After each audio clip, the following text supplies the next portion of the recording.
Oh, hello there. Today is one of those very special days where I get to introduce you to one of my real-life friends. My name is Kate Bowler, and this is Everything Happens. And when I'm not here in this studio talking with all of you, I'm a professor at Duke Divinity School, and one of my colleagues is here with me today. His name is Stanley Hauerwas, and his reputation probably precedes him. He has written some of the most influential books on religion in the 20th century. But behind closed doors, he was suffering more than most of us knew, in a marriage shaped by his wife's severe mental illness. It is out of this lived experience he writes and thinks about some of the questions of faith we all wonder. Why doesn't God fix our pain? Why does God allow terrible things to happen to us? Stanley is exactly the person I wanted to talk to about this topic because his responses are so hard-won. But before we get there, let me tell you a little bit about my friend Stanley.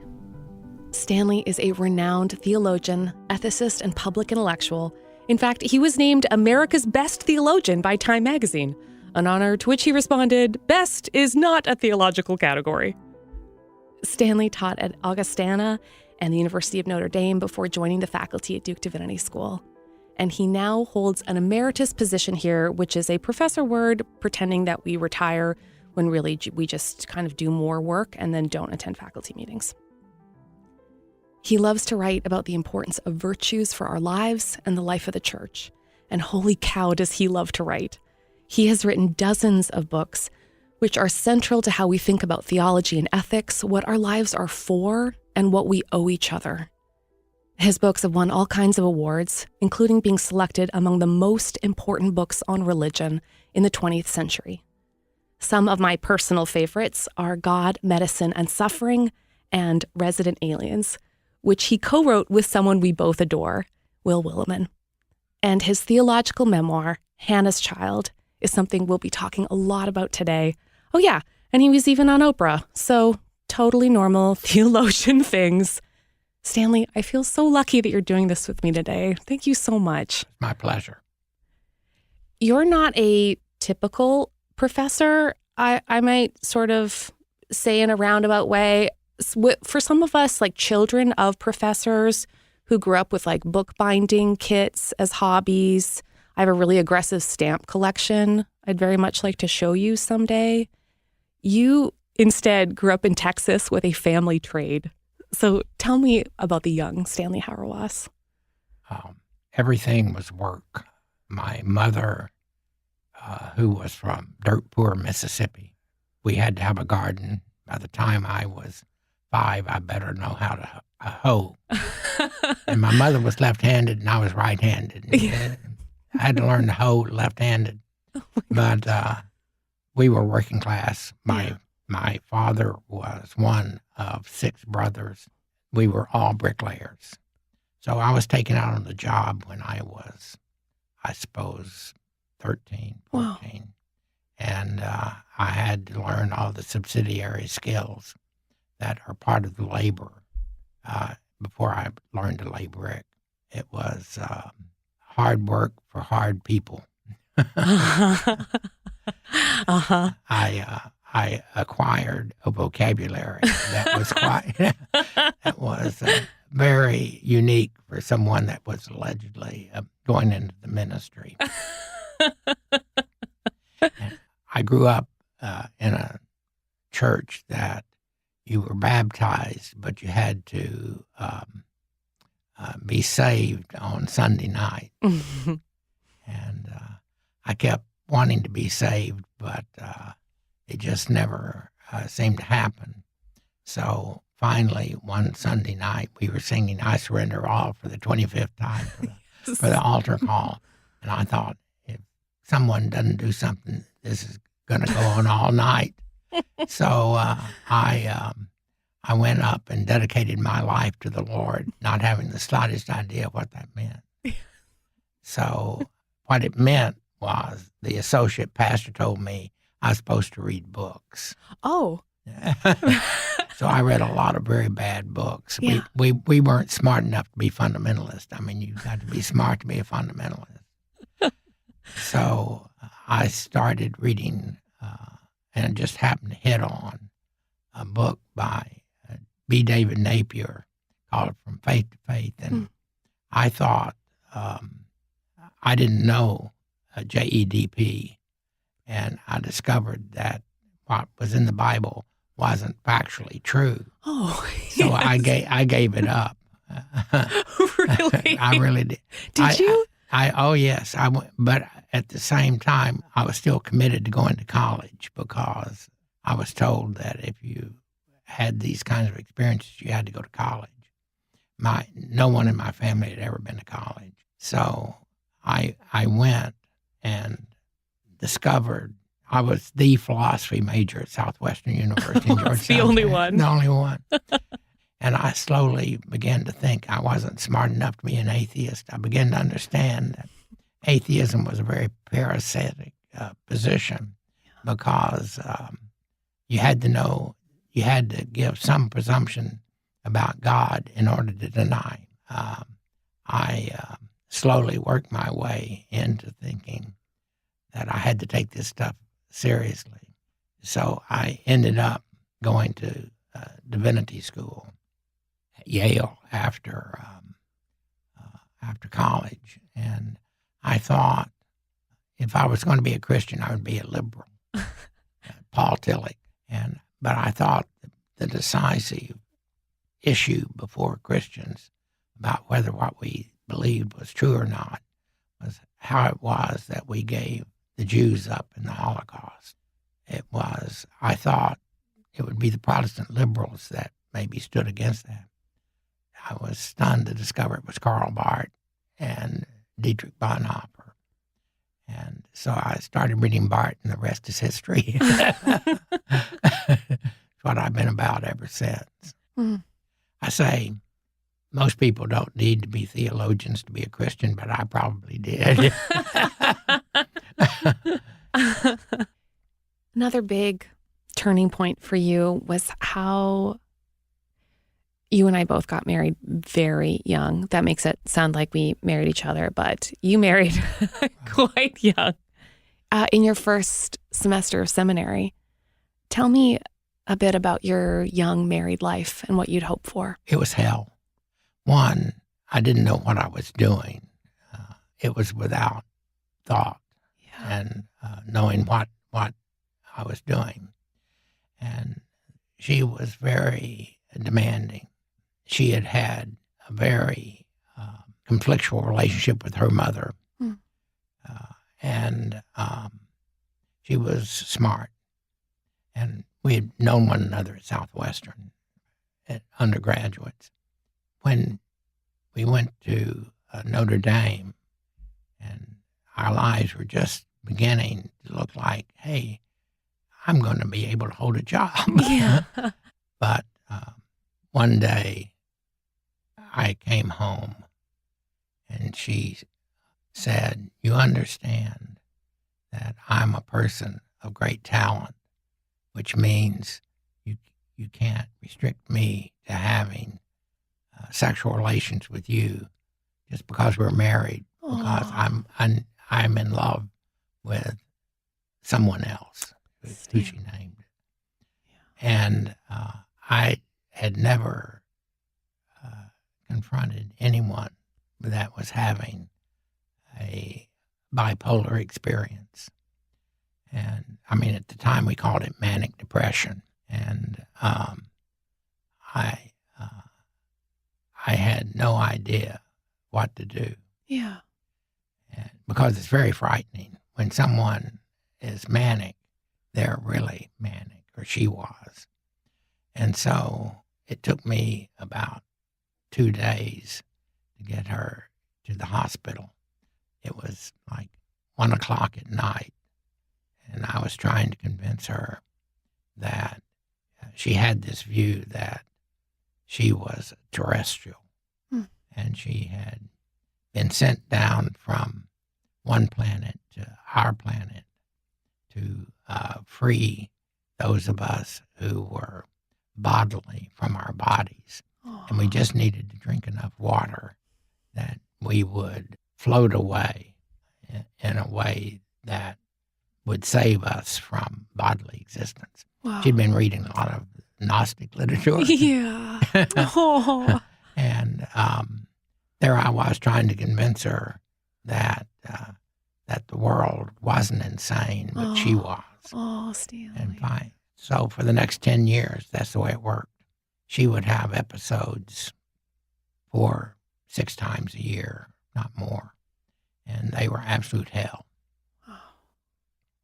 Because the medications, Haldol, which many people will recognize, would bring them down, but also would then create agitated depression in which they would not be able to stay still for any time. As sleep was always one of the first indicators. People listening to this that have been around mental illness know that sleep is a fundamental indicator. The anger at me was volcanic because I was the one that was causing her the problem. So you needed to get rid of me. And we were raising, Adam was, I think, 5 when it first started occurring. So I became father and mother. And he's a wonderful human being. And raising him, he became my closest friend. We somehow survived it until we moved to Durham. She had come to believe that she was in love and was loved by a Congregation of Holy Cross priest named Jim Burchell, who she would break into his apartments to try to, to try to seduce him and this kind of thing.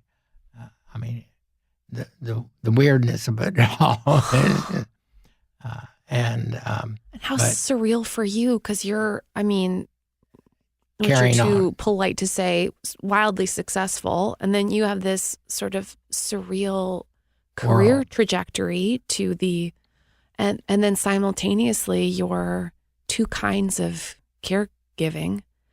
Right. I imagine there's a lot of feelings that comes with this. Maybe anger for having to defer a lot of your own hopes and dreams for a marriage, maybe frustration at her not being the mom that your son deserves. How did you manage the kind of emotional range of what you're going through? I don't remember being angry at all. Really? No, I was frustrated. I'm a Southern male. I'm supposed to make the world okay for the people around me. So I was desperate to try to make Anne happy, where then she wouldn't punish me. So that was the dynamic that you developed to just see if you could make things okay for a little while. But I became a jogger. And all that energy had to go somewhere. The sicker she became, the further I ran. I think sadness certainly pervaded you, and people would say, well, the situation is just kind of tragic. I'd say, no, it's pathetic. Pathos, not tragedy, is what was the characteristic that described the situation. Tell me about pathos.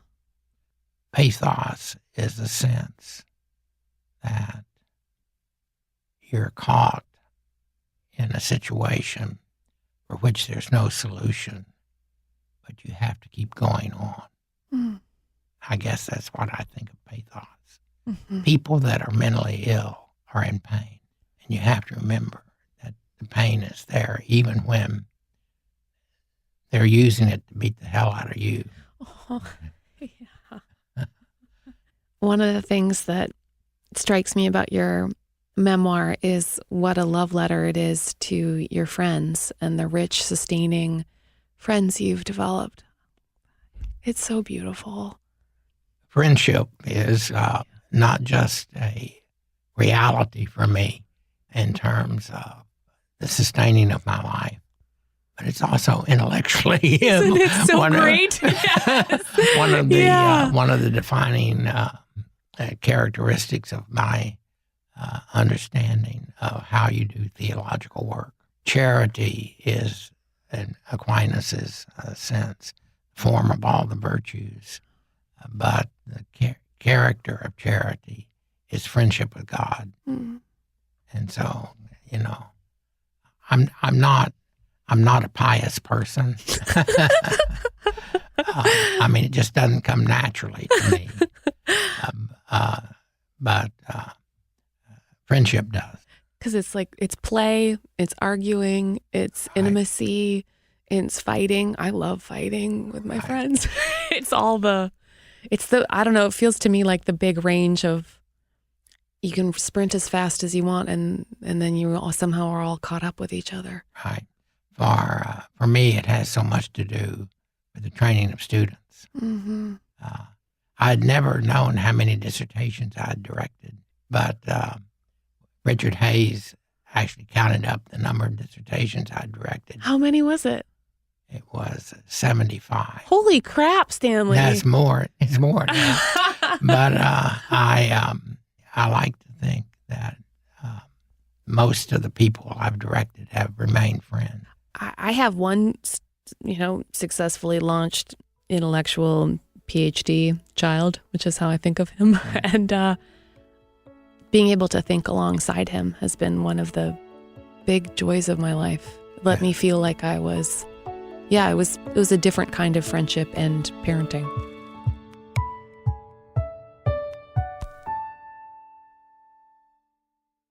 I wondered if we could talk a bit about the way we think about pain.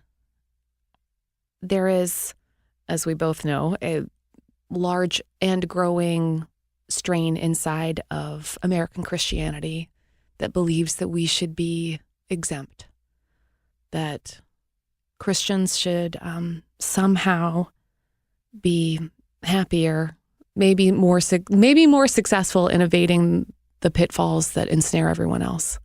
How do you respond when you hear things like that?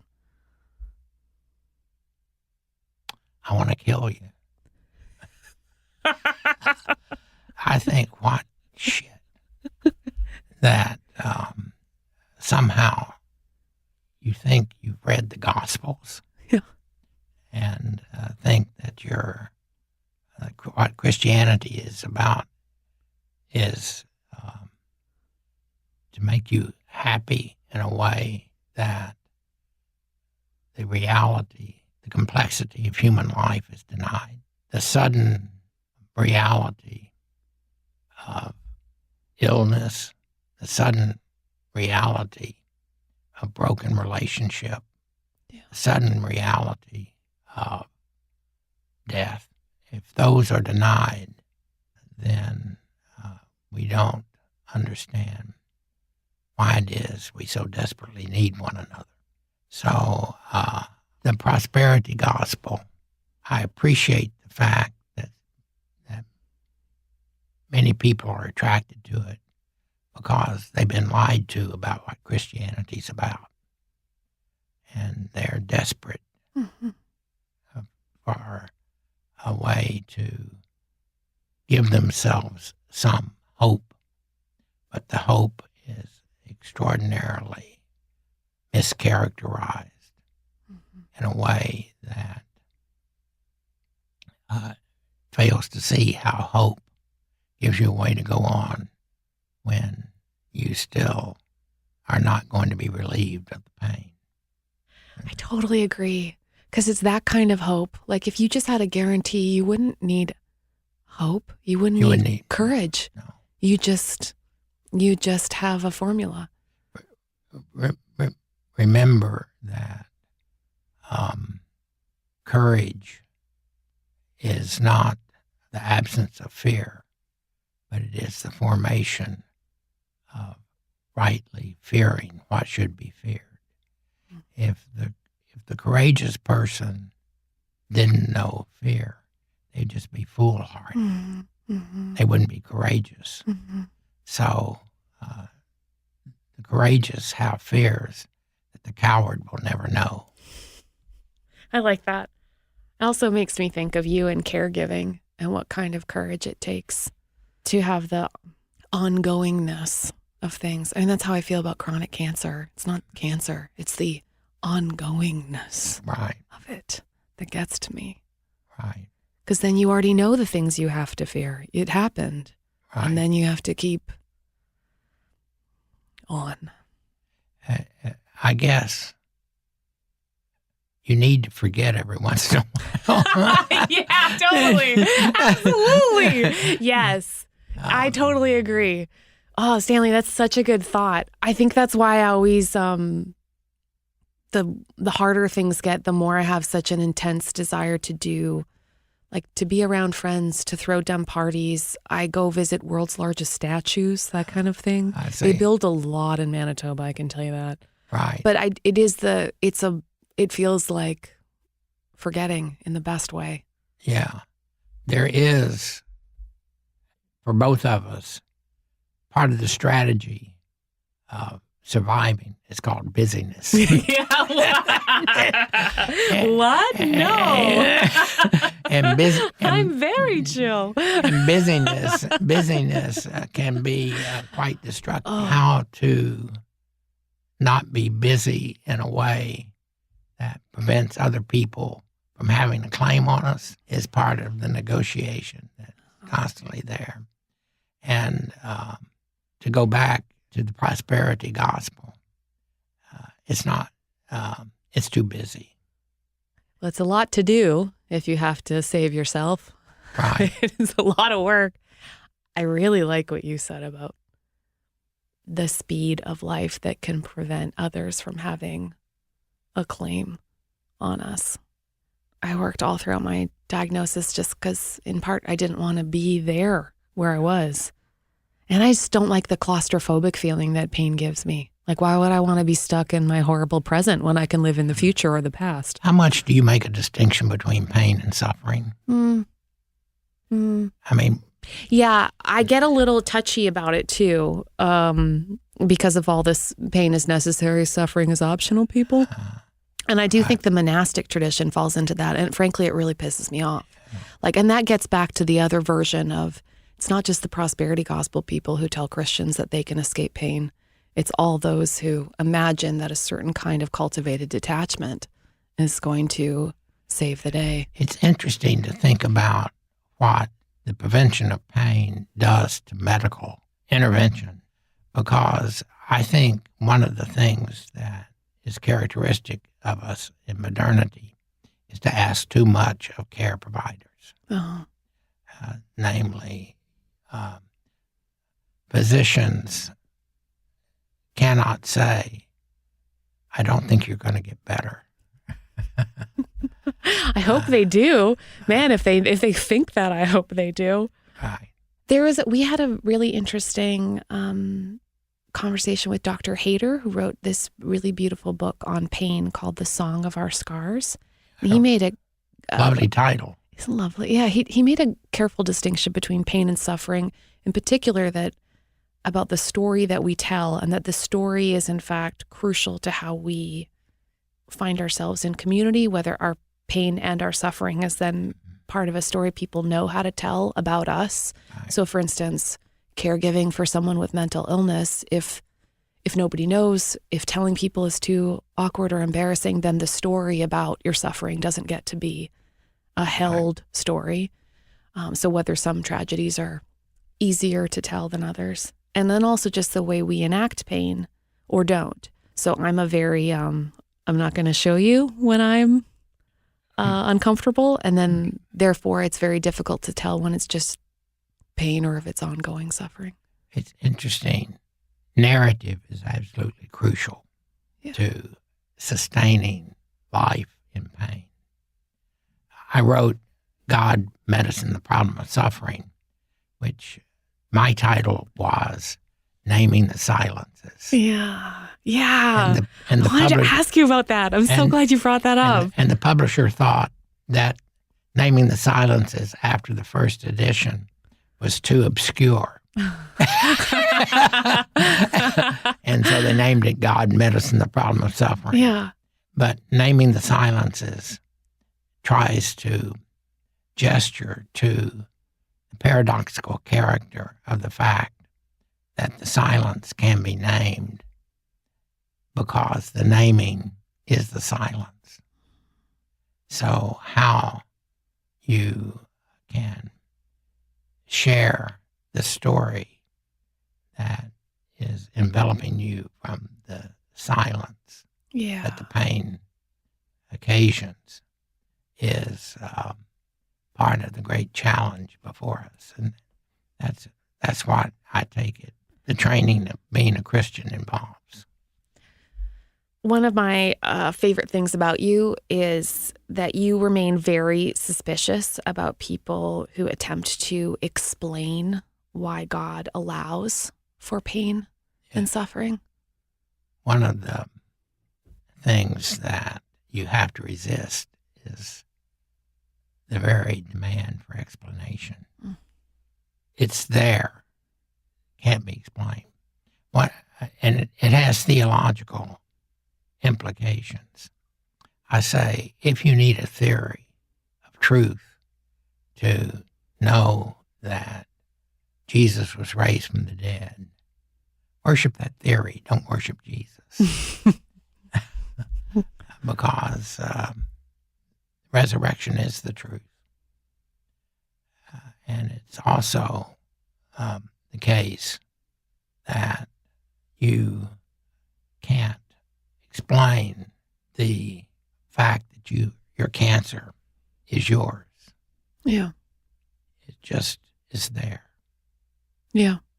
You have to learn to live with it, which you have done. The demand for explanation results in lives that are fundamentally boring. Why? Why boring?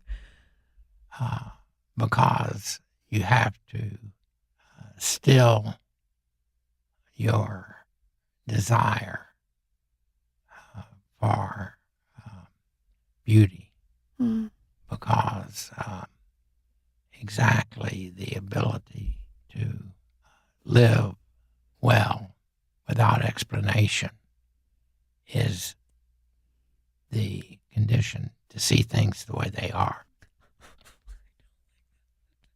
I don't like that at all. And I think that is a very satisfying thing to hear. The ability to live without explanation. It's key to the ability to live well. I mean, God is not an explanation. It's horrible. Wouldn't it be nice though? I mean, I want it. So my mom was converted by a tract, like one of those 3 folded pieces of paper. And she had just saw a series of propositions like, you are a sinner that's fallen short of the glory of God. And she was like, me? And so I have always thought, man, if I could just get a shorthand for the mysteries of the universe, I think my life might be better. But our mutual dear friend, Dr. Sam Wells, in his book on suffering, says something really similar about how attempts to solve the problem of pain offer a theological response instead of a pastoral one, when what you really need is presence. Yeah. Yeah. Don't go away. Yeah, please don't leave me. I didn't want to do this anyway. Right. Yeah. Yeah.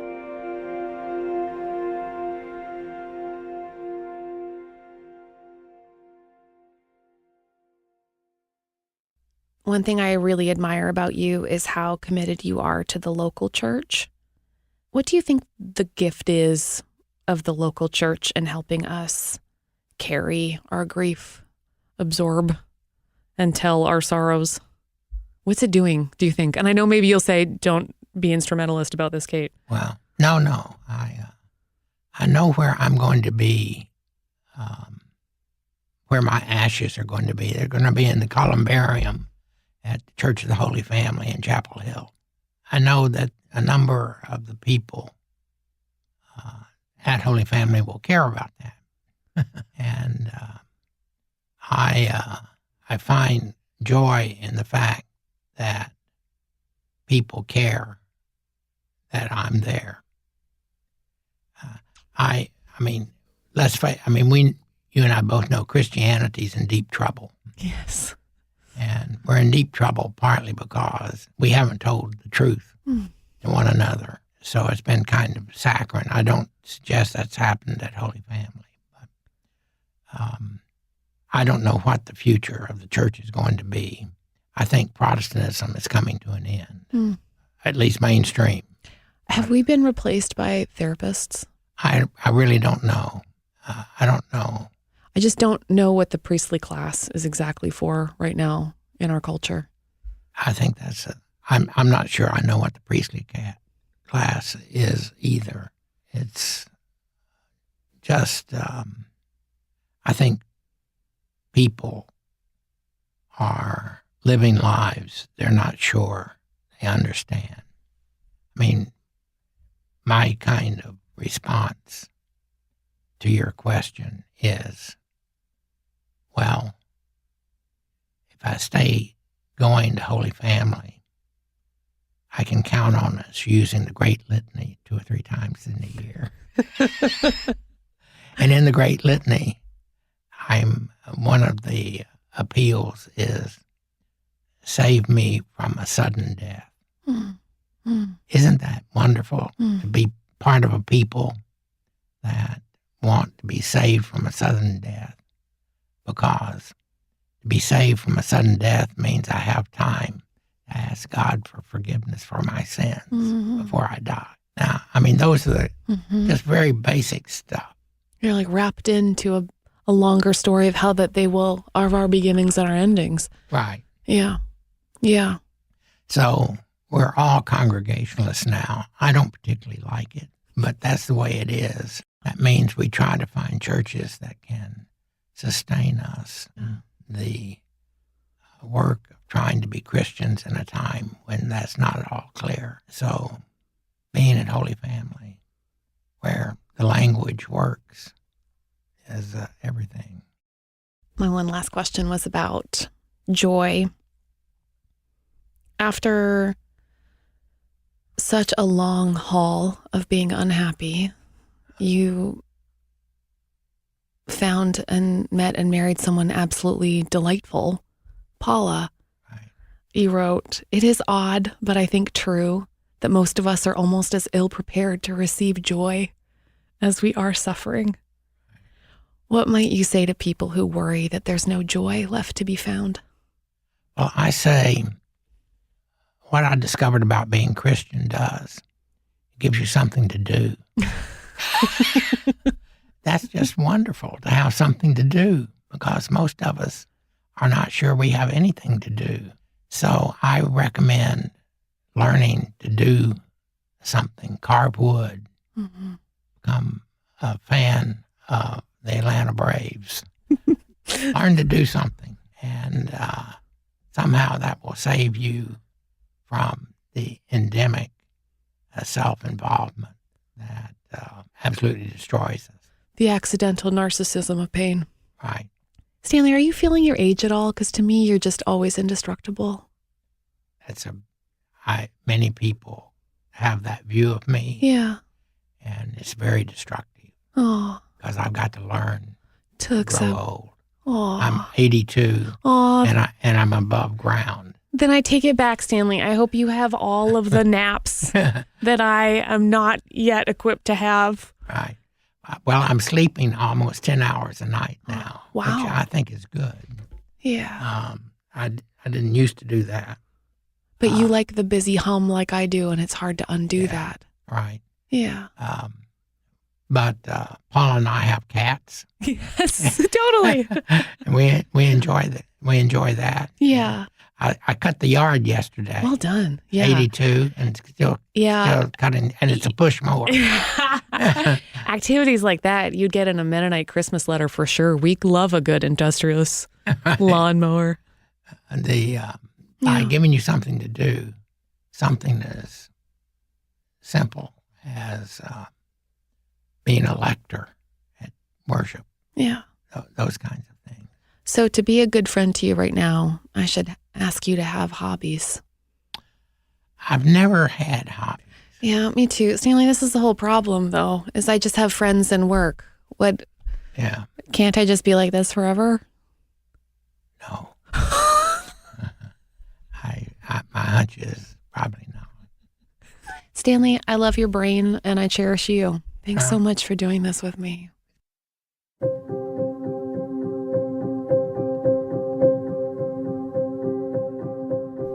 I'm not going to forget what Stanley said. He said, "The ability to live well is the ability to live without explanation." And isn't that exactly what we're all trying to do here? This precious community is born around the idea that sometimes everything just happens for no reason we can ever understand or discern or point to. And we just have to learn to live here without explanations or endings.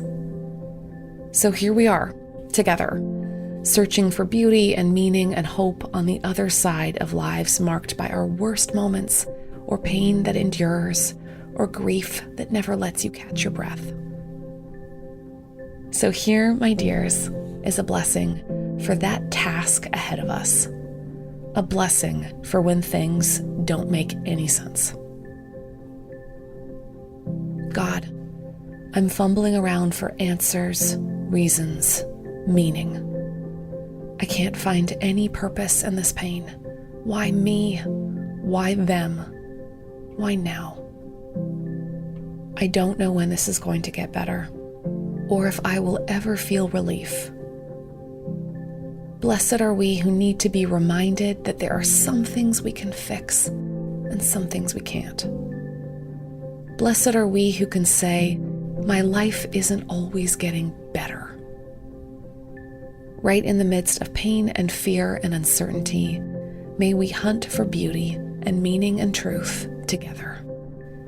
Not to erase the pain or solve the pain, though surely that would be nice, but to remind us that beauty and sorrow coexist. And that doesn't mean we're broken or have been forgotten. In our hope, in our disappointment, in our joy, in our pain, God is here, and we are never, were never, and will never be alone. Hi, Kate. This is Rebecca, and I'm calling from Asheville, North Carolina. I'm calling in response to the question about what hope is keeping you going, especially when you don't really have a lot of explanations. The hope that I really cling to is it's going to be okay, even when it's not okay. And I think that for a long time, I was worried about being okay in the sense that the world and society and all the days, those people, whatever that definition that they created was of okay. And I think what keeps me going is just knowing that that's not true and that looks different for me and for every other person. Hi, my name is Alana Fry. I'm from Portland, Oregon. About 5 years ago, I had an injury in which my world turned upside down for a couple of years. It's significantly better now, but I still live with some ramifications of the injury. And I thought that my formula of a great work ethic, exercise program, deep faith, etc. would be enough, and it wasn't. But I've learned through some ups and downs and deep grief and deep growth that I can, in fact, live this life without understanding why, and yet trust God at the same time as His beloved. So, love your podcast Kate, love your heart. Thank you so much.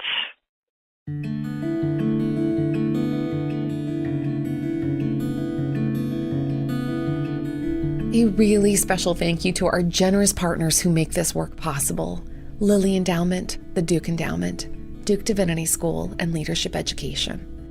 And to my wonderful team, Jessica Ritchie, Harriet Putman, Gwen Higginbotham, Brenda Thompson, Keith Weston, Jeb, and Sammy. Thank you. And I would love to hear what you thought about this episode. Would you do me a favor and leave a review on Apple Podcasts? It really, really means a lot to us when we get to hear what we do well and also might even do better. You can also leave us a voicemail, and who knows, we might even be able to use your voice on the air. Call us at 919-322-8731. All right, lovelies, I'll talk to you next week. But in the meantime, come find me online at Kate C. Bowler. This is Everything Happens with me, Kate Bowler.